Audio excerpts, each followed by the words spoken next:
Hi, everyone. My name is Kristie Reph. I'm the owner of In-Spirit Financial Coaching, and I'm here to talk about a topic that affects many of us, credit cards. As a as a financial coach, I've seen firsthand how these little pieces of plastic can create big problems if not handled wisely. Today, I want to empower you with some strategies to overcome these pitfalls of high interest rates and build a mindset that keeps you debt free. Credit cards can be incredibly convenient, but they can also be traps. High interest rates, hidden fees, the temptation to spend more than your means leads to a cycle of debt that's hard to escape. It's easy to swipe now and worry about it later. These small purchases can add up quickly, especially when high interest rates are involved. So, we as a society have gotten away from the tactile feeling of the transaction. What I mean by that is when you make a purchase, you don't feel the actual transaction of the cash for the item. So, take Apple's marketing for example. When they provide you with their own version of a wallet. All you have to do is use your phone or your watch to make purchases. Where's the sense of responsibility in that action? Do you actually feel that transaction? All of these companies have done an excellent job in marketing. A 0% rate here, 20% off your purchases there. These are all ways to get swept up in their web, just where the banking system wants you, in debt, shackled to them for life. Imagine going to the bank and the loan officer looking at you through his or her sharp, shark like teeth and passing over paperwork over the desk for 30% interest. Would you ever knowingly sign that? But credit cards are the bank's way of doing just that. In my life, my husband and I had over $80,000 in credit card debt that we paid off. That number sounds huge, and it's how quickly that can happen, seemingly overnight. These credit cards can carry interest rates of over 25 to 30%. So if you carry a balance, you're paying a significant amount of money in interest. For example, if you have a $5,000 bonus with a 20% interest rate and only make the minimum payments, it could take you over 20 years and cost you thousands in interest to pay off. So is that new pair of shoes really worth paying for over 20 years? Credit card debt can feel like a mountain, but I assure you it's a mountain that can be climbed. The very first step is to acknowledge that you have a problem and get all of your information together.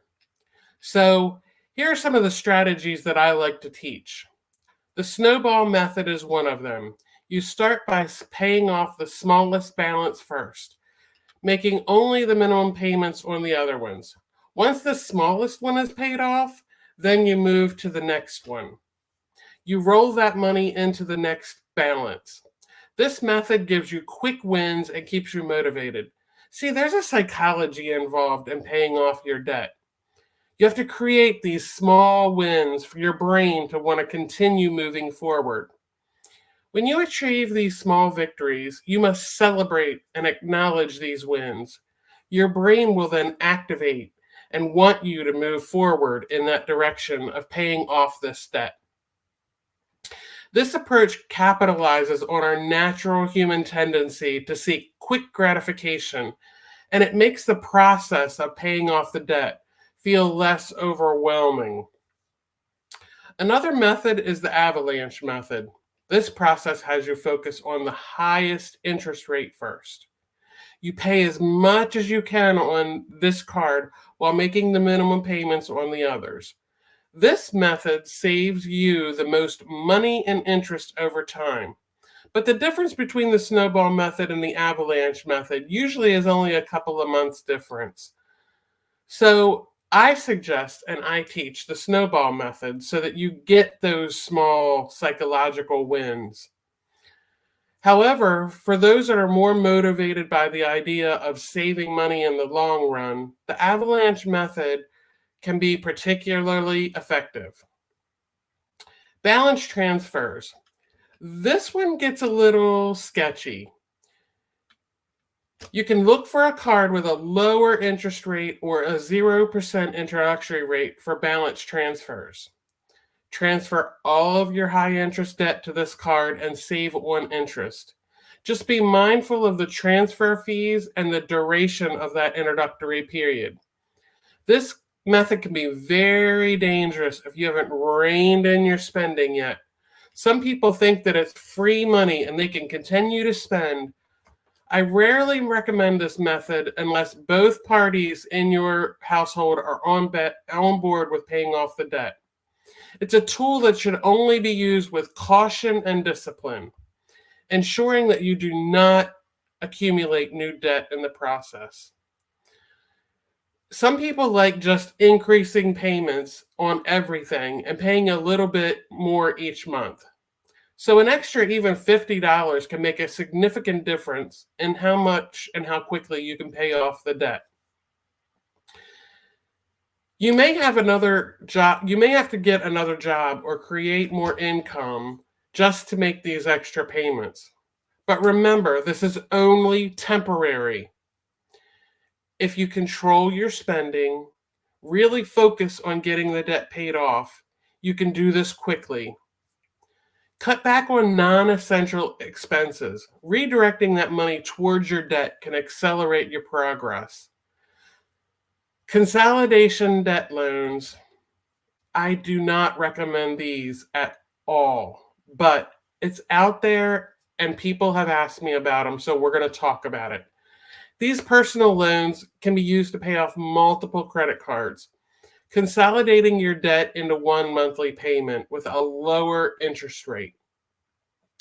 This can simplify your finances and save you money on interest. However, it's important to read the fine print and understand any fees associated with the loan. Paying off the debt is just the first step. You need to stay debt-free in order to change your mindset. So we're going to go over some tips about changing your mindset. Money is not just black and white and on paper. It's about the mental changes and the mental games you have to play with yourself. So what I want you to do is set some clear, achievable financial goals. Whether it's saving for that vacation, buying a home, investing for retirement. These goals help keep you focused and motivated. It also gives you direction in which to move. Think of it this way.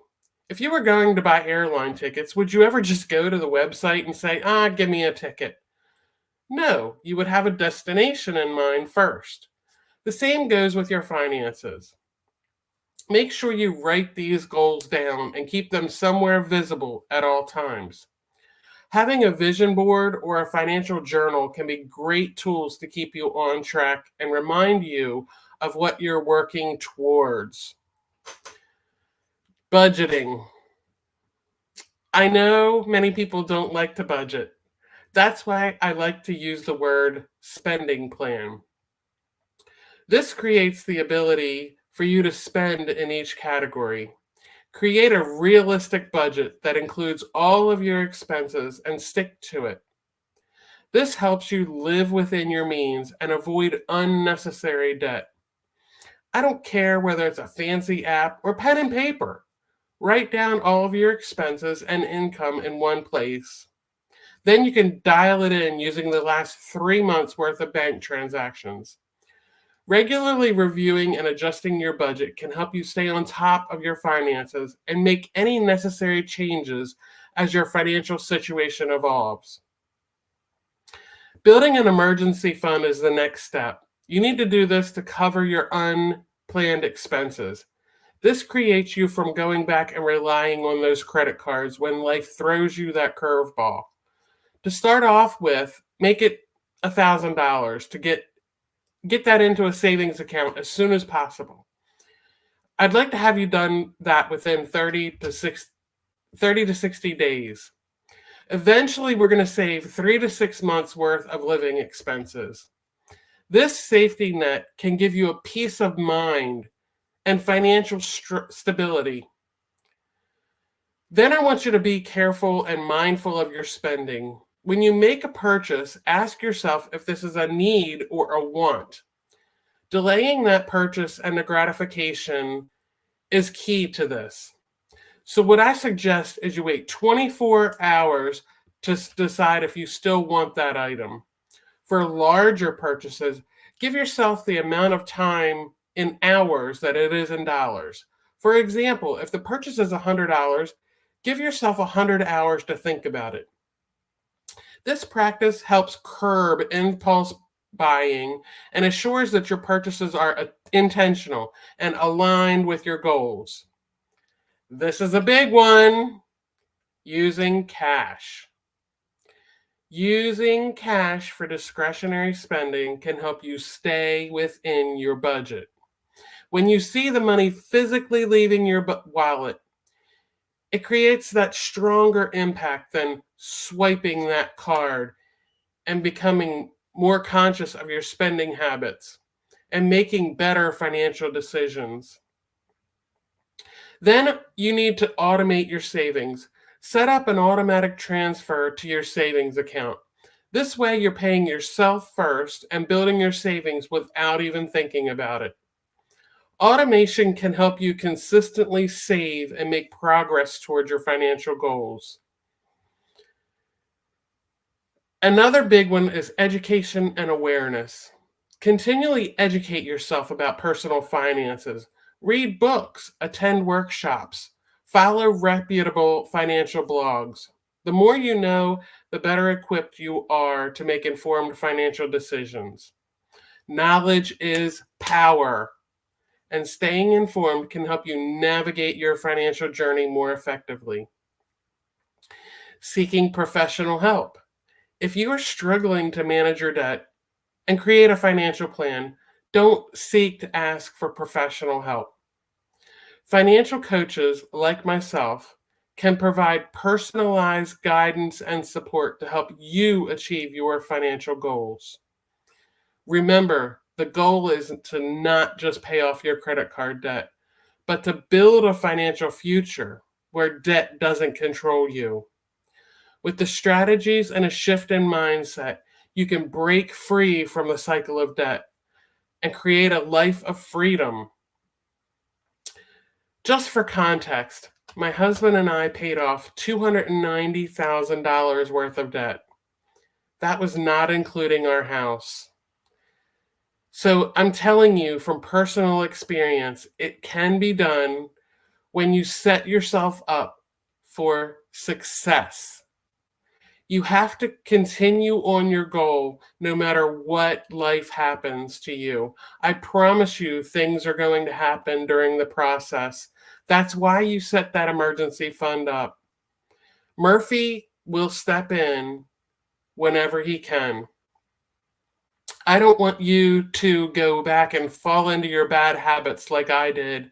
It took us 8.5 years to pay that money off. But I want you to understand you can do it a whole lot quicker than we did. I didn't even know what a financial coach was until after we were done. That's why it's important to get someone on your side, someone that's willing to help you get through this. So, in closing, I want to thank you for listening, and I hope you feel inspired and empowered to take control of your finances. Together, we can cultivate a joyful, sustainable revenue avenues and create generational wealth.